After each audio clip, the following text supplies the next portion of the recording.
They've given me a few minutes just to talk to all of you in our NASA family about emergency preparedness. NASA recently participated in a FEMA exercise called Eagle Horizon that was a part of a continuity of operations and government exercise that we do annually. And I became aware of some things that concern me about our family preparedness, and I wanted to talk to you very briefly. You know, we in NASA, we're an incredibly unique organization. We're the only agency in the federal government that's responsible for the safety and well-being of people not only here on Earth, but off this planet. So my experience in the astronaut office, my experience as an active duty Marine, always talked about the importance of family preparedness and to make sure that we had a viable family support program. And I have concerns that ours right now is not as good as it ought to be. So what I'm asking all of you in the NASA family, whether you're out on the West Coast, here on the East Coast, along the Gulf Coast, up on the Great Lakes, think about the natural disasters that could occur in your area. Think about attacks that could come like 9/11 from outside forces, and talk to your family about your work and what they need to do to prepare for the unforeseen. Develop a family preparedness plan in your house. Have an emergency supply kit available. Most people who live along the Gulf Coast always have an emergency kit for hurricanes. I'm not sure whether people out on the West Coast think about earthquakes and the like, but have an emergency supply kit at your home. Think about a family communications plan. Where are we going to meet if an emergency occurs and we're all over town? What are we going to do? Are we going to call each other on the cell phone? Just think about those things. If you have pets, think about a pet preparedness plan. How are you going to make sure that they're taken care of when you're spread all over the place? And then if you have family members who have special needs preparedness.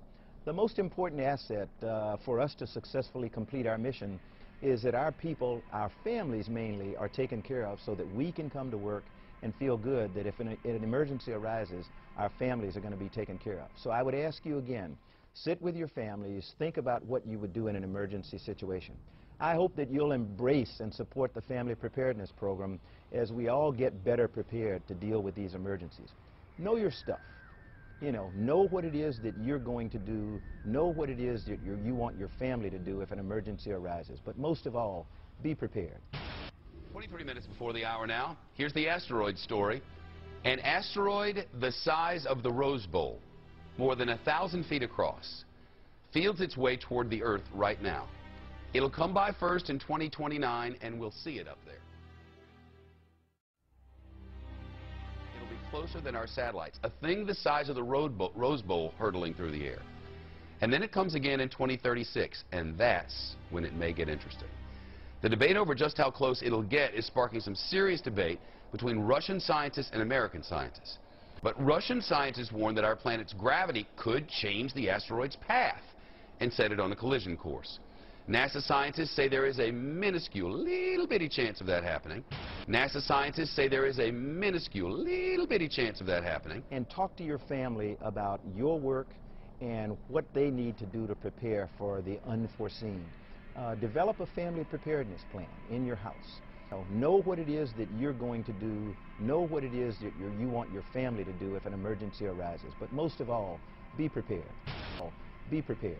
It might actually be a nation buster. It'll take out Germany. It'll take out France, England, or the entire northeast of the United States. Careful. It'll hit with the force of 100,000 Hiroshima bombs. Really? If it hits? If it hits, right. It's a catastrophe beyond human comprehension. But it's something that we have to take seriously. This is the first major threat from a giant meteor or asteroid. Were it to hit us, do we know what it would do to our rotation around the sun and the spinning on the axis? Well, it will definitely affect the rotation of the Earth as it goes around the sun. The immediate impact would be a gigantic shock wave going out maybe 50 to 100 miles, then firestorms going out to hundreds of miles beyond that. Firestorms. And then meteorites raining back down on the planet Earth. So the devastation would be on the order of 500 to 1,000 miles. Think of a bullseye containing half the United States. That's the potential impact. The wild card is also the atmospheric disturbances. It's going to come right to the outskirts of our own atmosphere. Friction is going to take place, and that's unpredictable. We simply don't know how it's going to react as it whizzes through the atmosphere of the Earth, and that could affect the second pass. And that's why we're keeping our fingers crossed. Yeah. But isn't the world ending in 2012? The Mayan calendar seems to indicate. Well, if you look at the Mayan calendar, it actually says that it's cyclical, and we could be witnessing a rebirth. We should be celebrating then. And personally, I hope to be around in 2013. Well, news from the future. 2012 is going to be weird. Something's going on at NASA. It's a weird story. The NASA administrator, Charles Bolden, talked to personnel last week about preparedness. But to be prepared for what? There are some clues. When you listen to it carefully, there were three things that kind of leaped out at me. The first was his reference, his very strange reference to personnel off planet. Why didn't you just say the guys and gals in the space station? Do we have NASA personnel other places in the solar system? Good question. Was that a hint to a secret aspect? It's a very curious phraseology, and by looking at this, when you see the video, of course, the visual is an important part of the story. His body language, I mean, you obviously watched it. What did you think of his body language? I thought the whole thing was weird. Well, there's a context. I mean, we've gone through a hell of a spring. You know, there have been horrible tornadoes in Alabama, in Joplin, Missouri. There have been, you know, the problem of Fukushima, the threat of radiation. We've now got, you know, Fort Calhoun, which is kind of teetering on the edge of we don't know what because no one's telling us really anything. We are living in a very uncertain world and uncertain time, but he made specific reference that it was part of something called COG, C-O-G, continuity of government. Now, continuity of government is what you do in case you've got World War III, all-out thermonuclear exchange with somebody, or an asteroid takes out the entire western United States or eastern. In other words, it's not something trivial. It is to keep the government at some level functioning in secure locations where they can come up to the surface or back on the air after the dust has settled, maybe literally, and try to reestablish the United States of America. This is not trivial. And then, of course, it's against the backdrop of this whole incredibly weird business going on the net around Comet Elenine. And that, again, gets back to Bolden's very careful use of language, not terrorists. He talked about outside threats. This object, regardless of all the stories going around, is unique. Nothing like this has happened in our lifetime, astronomically. And there are major clues inside NASA, which we have been able to ferret out, that the guys in NASA know something that they're not sharing about this object with the public. Remember how he talked about to get prepared for emergencies like 9/11, and then he talked about outside threats? He didn't say terrorism. He said outside threat. Words are important. Words convey specific meaning, particularly if you're talking to the NASA family that already has some inkling as to what you're talking about. So specific phraseology and specific words will trigger the briefings they've had that we're not privy to, but the coded language is meant to communicate the big picture. Outside threats. I think we're in for an extraordinarily intriguing fall. I mean, there were a couple other things that kind of leaped out of his message. The specific reference to pets. When was the last time, George? Never. Why is the head of NASA going out of his way to single out pets to be taken care of? George, this has a extraordinarily weird feeling. Okay, look at the Earth distance, 1.812. Helios right now getting nearer to us by 300,000 miles per day. In about a week, that number is going to be 400,000 miles per day, and it's going to continue to increase. You're going to see more and more volcanoes going off. That's your sign to wake people up. You have 33 volcanoes erupting right now in the Earth, and that number is going to continue to go up as we move along in the timeline. A column of smoke in southern Chile, reaching 6 miles into the sky and 3 miles wide. Ash falling on the surrounding countryside and neighboring Argentina.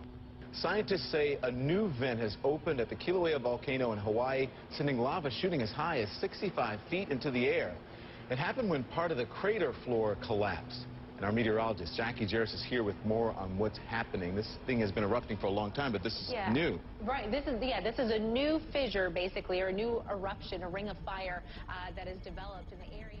And you know, we keep calling it a comet, George. I don't think it's a comet.